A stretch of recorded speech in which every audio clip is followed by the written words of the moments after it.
So Trump is guilty on all 34 counts. Now, it's these big stories that I'm never sure if I should actually weigh in on because I can't help but wonder, with everybody else chiming in, if I have anything to add. However, this is kind of very important. Into very important. It's very important. So I need to kind of give it a shot. How about that? So, what is this whole thing all about? Well, the most important takeaway is that this case was prosecuted and administered with numerous issues that almost guarantee the case will be overturned at some point.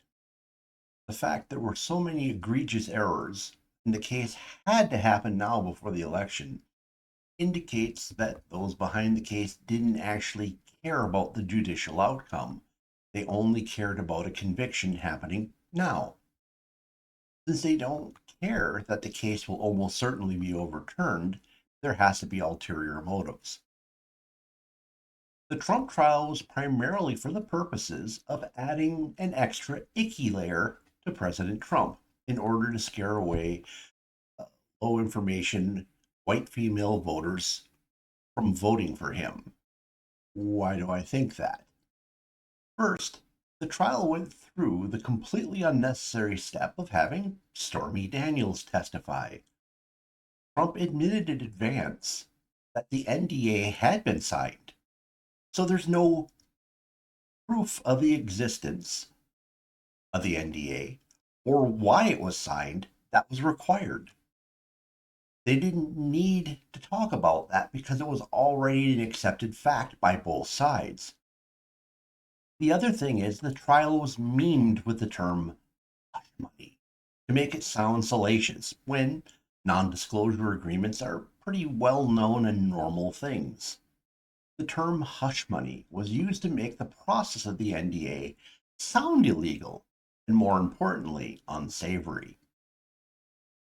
Finally, dinosaur media has been salivating at the opportunity to say convicted felon.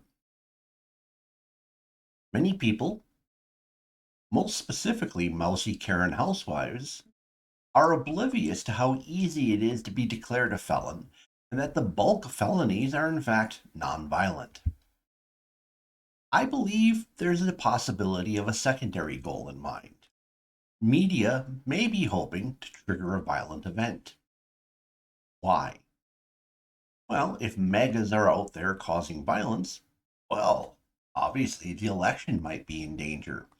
And if the election's in danger, it certainly warrants enhanced measures like mail in ballots and drop boxes and harvesting, you know, just so people can be safe while they vote.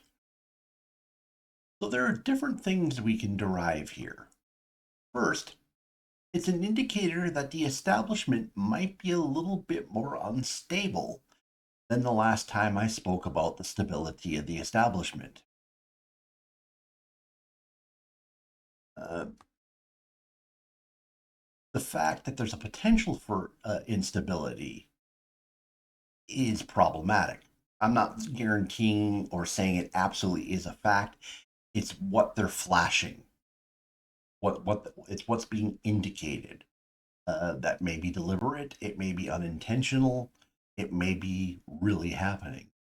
Now, alternately, the establishment might be indicating that it doesn't care if it triggers disorder. In either case, that the establishment is getting shakier or that it doesn't care if it causes violence. It's probably a good idea to start stocking up on various things you might need. A little bit of extra food, a little bit of extra protection. Better to do that sooner than later. Now, I'm not saying you have to do a freak out and go running out of the store and pile a shopping cart full. Get a few more things than you normally have. Now, to me, the most disconcerting thing is how some people are looking at this as a positive and good thing. I think a person should be able to separate their emotions from their ability to make logical decisions. You can dislike Trump while at the same time recognizing that lawfare against him is not a good thing. If the only thoughts you can form in your head are, I hate Trump, so anything that bad happens to him makes me happy, I would have to say that you don't understand our system or the gravity of the situation. To be blunt, you probably shouldn't be voting. Without realizing it, you're probably voting against your own self interests. Now you're saying, oh, you're trying to talk me out of voting this November. No, no. I'm trying to talk you out of basically wrecking your life further. So, I mean, if necessary, yeah, go out this November and vote for somebody other than Trump if you must. But if you are in this mindset of people who are jumping for joy over the outcome of these trials, I'm suggesting don't vote for any other office other than president this time around. Don't vote for any ballot initiatives. And then after this election, don't vote again, ever, until you understand why what's going on here is wrong. Really. This case opens up the potential for the government to go after your favorite politician, your favorite media personality, your friends, your family, you, if the federal government decides they want you bad enough. We have jurisdictional issues where the federal laws are being enforced by local courts. That's completely unconstitutional, never been done before. That would be bad enough, but what if this sets precedents for federal courts to enforce local laws? A local felony law was used to leverage a federal misdemeanor law. The federal government had refused to indict initially on the federal misdemeanor law due to a lack of a case.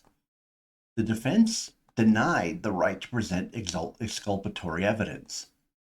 The prosecution was allowed to admit evidence that had nothing to do with the law that was broken. The jury was never told which underlying law Trump was supposed to have violated. The jury was allowed to convict on less than a unanimous condition, in direct violation to a landmark Supreme Court binding all jury trials to a unanimous standard. In short, you should have to find any venue you can to say, and I'm talking about, get out online, whatever place where you make your voice heard. Feel free to say Trump sucks. I'd never vote for him. But no one, even Trump, should have their due process rights violated. The way our system works is that the right to free speech protects the speech that nobody wants to hear. The Second Amendment protects our ability to fight back against what nobody wants to imagine. Due process is there to protect those the government declares to be the most repulsive. Now, if you're kind of on the other side of the fence and you're very, very upset about this court finding, keep this in mind that the establishment very well might be trying to provoke violence. Don't give them what they want. You can almost guarantee that the FBI is working overtime to find groups to infiltrate and loners to make friends with. At the very least, this is to justify their existence and possibly create an excuse for enhanced voting procedures. So, to be very clear, I'm not telling you how to vote. Vote for whoever you want. However, trying to kneecap or eliminate a candidate for office via the justice system isn't democracy. It isn't in line with a constitutional republic. In fact, it's the kind of thing third world countries do. Any short term gain you think you'll get from it will be far outweighed by the long term consequences. So, in the comments below, have you been following this trial closely? Uh, what's your opinion? Is this going to have long term ramifications, or is the Supreme Court going to end up cleaning up this mess? Are we going to see some sort of incident that's used to justify altering the way the elections are run? Be interested in your opinion. Tell me below. Please smash the like button. If the YouTube algorithm brought you here and you're not a regular subscriber, please check out my other titles. I get into a lot of different things. I'm sure you'll find something you'll like. Consider subscribing. And if you know someone who might find this interesting, please share it with them. Thank you for spending time with me this evening. Hope to see you again in a future video.